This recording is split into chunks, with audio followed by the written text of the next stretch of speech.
Yang pertama, qiyamul lail, salat malam. Yang kedua, berbanyak istighfar waktu sahur. Kalau anda tidak salat malam, jangan tinggalkan istighfar waktu sahur. Waktu sahur kapan? Kira-kira 30 menit sebelum azan. Ada satu hadis dijelaskan waktu sahur, makan sahur kan?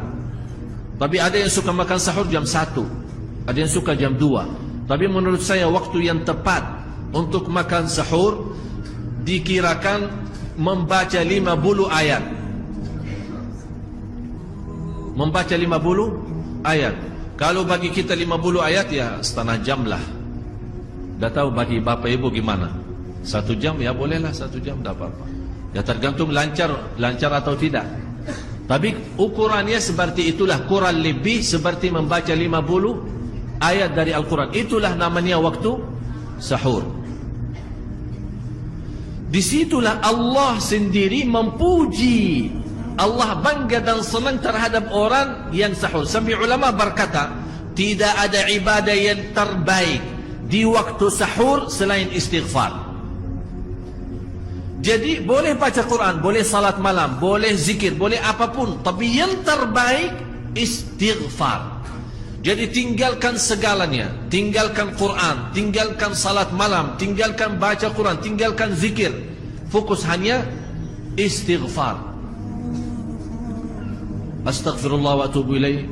Termasuk istighfar Allahumma anta rabbi la ilaha illa ant, yang bapak ibu tahu sayyidul istighfar, yang terutama, yang paling luar biasa. Allahumma anta rabbi la ilaha illa anta khalaqtani wa ana abduka wa ana ala ahdika wa wa'dika mastata'at a'udzu bika min syarri ma sana'at abu'u laka bi ni'matika alayya wa abu'u bi dhanbi faghfir li fa innahu la yaghfiru dzunuba. Ya Allah, kalau kita fahami doa ini luar biasa. Oleh karena itu kata Rasulullah, barang siapa yang membaca sayyidul istighfar kemudian di malam hari dengan keyakinan dia meninggal habis baca istighfar, masuk surga. Masuk surga. Berarti ini salah satu doa yang menjaminkan dengan mudah masuk surga. Yang ketiga, berbanyak sedekah. Sebenarnya bukan istilah berbanyak sedekah. Kadang-kadang orang bersedekah 100 juta, udah saya sudah bersedekah 100 juta. Bukan itu. Bukan yang dimaksud berbanyak sedekah itu dari sisi uang itu banyak atau sedikit, bukan. Yang dimaksud rahasia sedekah, ta'ahudus sedekah, istiqamah bersedekah. Istiqamah. Itu tidak menjadi masalah besar maupun kecil. Itu tidak menjadi masalah. Karena bagi Allah tidak ada artinya besar maupun kecil, kita tidak memberikan kepada Allah. Karena Allah Maha Kaya.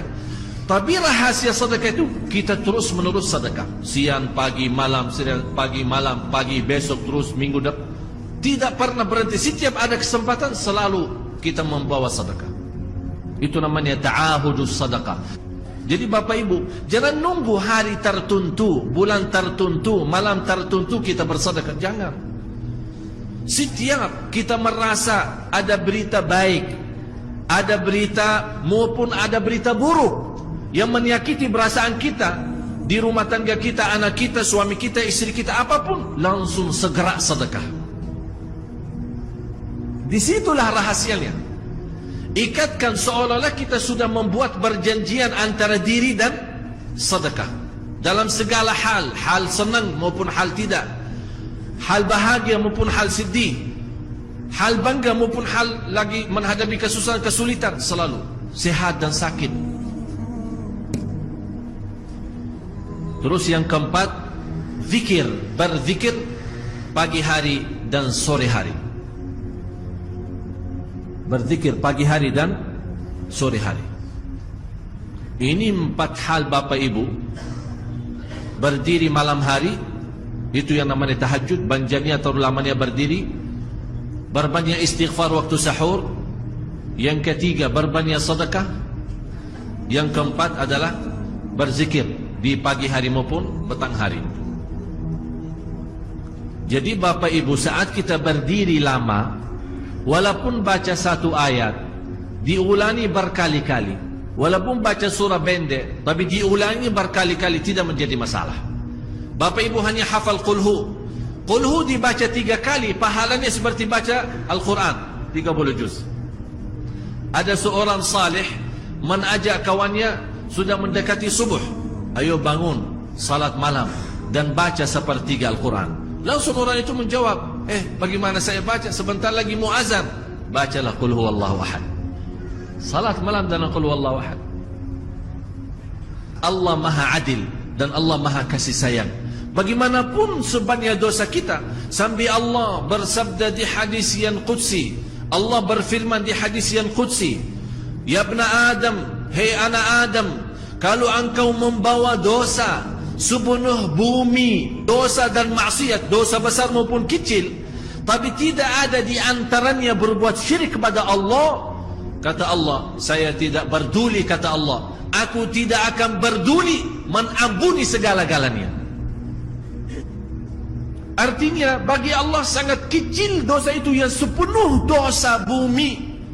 Cuma bayangkan seluas bumi berapa sih? Tapi subhanallah, bagi rahmat Allah kecil itu semua. Jangan syarat, jangan berbuat syirik besar, bersentuhan hak Allah subhanahu wa ta'ala.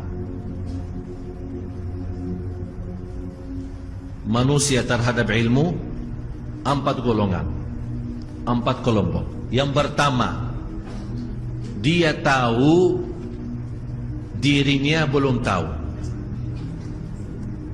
Yang kedua, dia tidak tahu, dia tidak tahu. Yang ketiga, dia tahu dirinya tahu. Yang keempat kira-kira apa?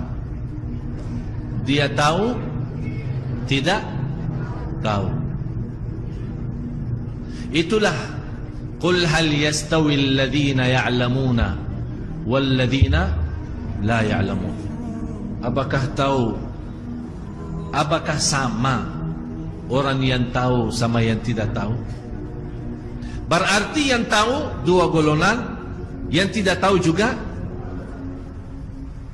Yang tahu dirinya tidak tahu, ada yang tahu dirinya sudah tahu. Ada yang tidak tahu dirinya tidak tahu, ada yang tidak tahu dirinya tahu. Mudah-mudahan Bapak Ibu di hari ini diberikan oleh Allah kecerdasan fikiran, bisa memahami ayat ini. Menurut saya, kalau kita benar-benar mau memperbaiki kehidupan kita dan juga mau memperbaiki negeri kita, kuncinya salat malam.